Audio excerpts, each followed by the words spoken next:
हमारे पास आ जाएगा कि हम क्योंकि ग्राउंड संसदीय इलेक्शन टारगेट कांग्रेस के अपने लोगों से अलग दिया है कांग्रेस के लोगों को, तो जब हम गंगों के अंदर जाएंगे गंगों के अंदर होंगे।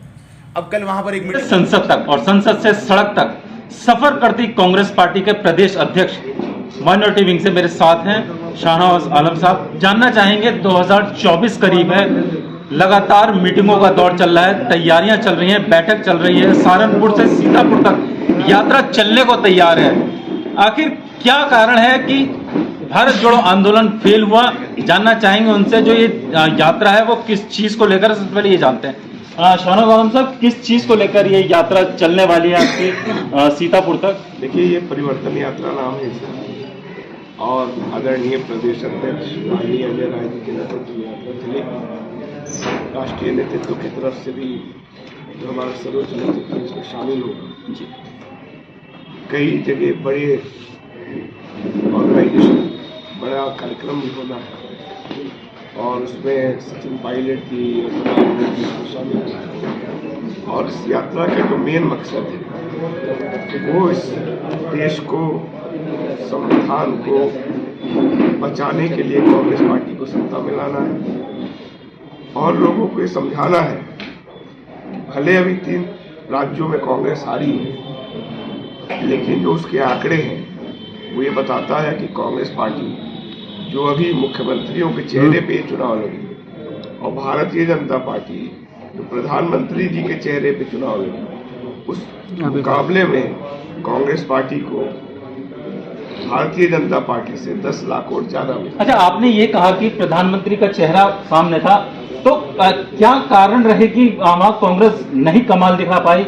और साथ के साथ भारत जोड़ो यात्रा आपकी चल रही थी लेकिन वो कहीं कमाल नहीं दिखा पाई, तो क्या लगता है आपको उत्तर प्रदेश के अंदर कैसा कमाल दिखा पाएंगे? देखिए, कर्नाटका के चुनाव और तेलंगाना में यात्रा गई थी, हिमाचल भी यात्रा गई थी, तो आप ये नहीं कह सकते कि उसका असर नहीं था। यात्रा वहां से गुजरी थी और उसका फायदा भी दिखा। कई जगह अपेक्षाकृत जो हमको मिलना चाहिए था नहीं मिला, लेकिन ये ज्यादा अहम है कि भाजपा मोदी के चेहरे पे लड़ी, कांग्रेस संभावित मुख्यमंत्रियों के चेहरे पे लड़ी और हमारे छत्रपों ने मोदी जी से 10 लाख वोट ज्यादा लाया। ये एक सकारात्मक चीज है जिसमें मीडिया को बात करना चाहिए। दूसरा, तेलंगाना में जीत का मतलब ये है Kerala, Tamil Nadu, Karnataka, Andhra, Telangana, Maharashtra plus 3 union territories, ये कुल मिलाकर के 180 लोकसभा की सीटें और 180 में बीजेपी 10-15 से ज्यादा उसके घटक दल नहीं पाने। दक्षिण भारत से पूरी तरह से बीजेपी साफ होने जा रही है।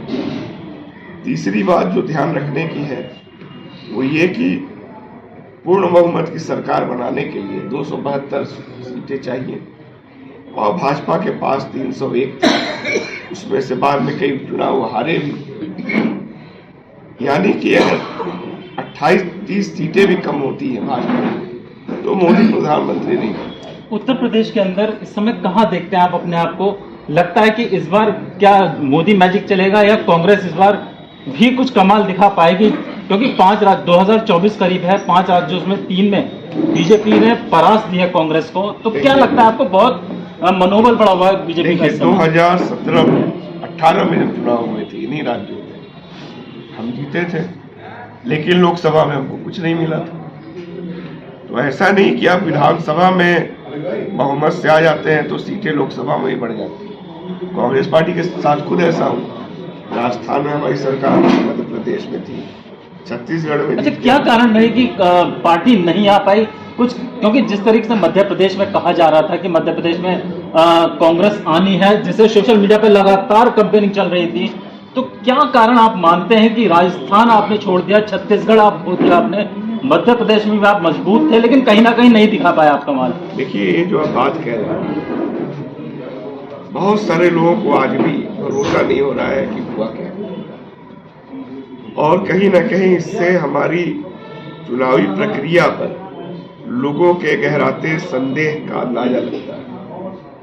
बहुत सारे लोग सवाल उठाते रहे, यहां तक कि भाजपा के लोगों को भी अंदाजा नहीं था कि ऐसा होने जा रहा है। बिल्कुल हो सकता है जो सबसे ऊपर सर्वे सर्वा हो उन्होंने किसी को कॉन्फिडेंस में न लिया हो, इसलिए उनके लोग भी बहुत आश्चर्य कर रहे हैं। लेकिन इस तरह का ट्रेंड बनना खतरनाक है, पारदर्शिता होनी चाहिए। अब आप देखिए 370 पे जजमेंट आता है 11 बजे, लेकिन उमर अब्दुल्ला मुफ्ती साहब की बेटी जो पूर्व मुख्यमंत्री थी, उनको 8 बजे ही नजरबंद कर दिया जाता है। इसका मतलब क्या हुआ? इसका मतलब ये भी हो सकता है कि जजमेंट क्या आने जा रहा है ये पहले से पुलिस को पता है। यानी आप मानते हैं कि तानाशाही सरकार की, आप मानते हैं कि ये सरकार तानाशाही वाला रवैया अपना रही है? बिल्कुल तानाशाही तो है ही। अब देखिए जिस तरह से इलेक्शन कमिश्नर के रोल को, उसकी स्वायत्तता को खत्म करने की कोशिश हो रही है, कल जो बिल लाया गया, इससे तो पता चलता है कि बीजेपी ऐसी व्यवस्था करना चाहती है जिसमें जो इलेक्शन कमिश्नर हो उनका आदमी हो। बहुत सारी चीजें ऐसी हो रही हैं जिससे ये संदेह पुख्ता होता है कि लोकतंत्र कमजोर हो रहा है। यहां तक कि सुप्रीम कोर्ट अपने ही पुराने निर्णयों के खिलाफ चला जा रहा है। जो 42वां संविधान संशोधन था उसमें कहा गया था, समाजवाद सेकुलर शब्द जोड़ा गया, बाद में देश की सबसे बड़ी कॉन्स्टिट्यूशन बेंच जो 13 जजों की थी, उसने कहा था कि प्रियम्बल में बदलाव नहीं हो सकता। आपके प्रियम्बल में फेडरलिज्म की बात की गई है। अनुच्छेद 3 भी ये कहता है कि किसी राज्य को यूनियन टेरिटरी नहीं बनाया जा सकता, लेकिन हमने देखा कि सुप्रीम कोर्ट ने किस तरह फैसला दिया। तो ऐसा लग रहा है बहुत सारे मुसलमानों की अपनी आबादी यूपी में 20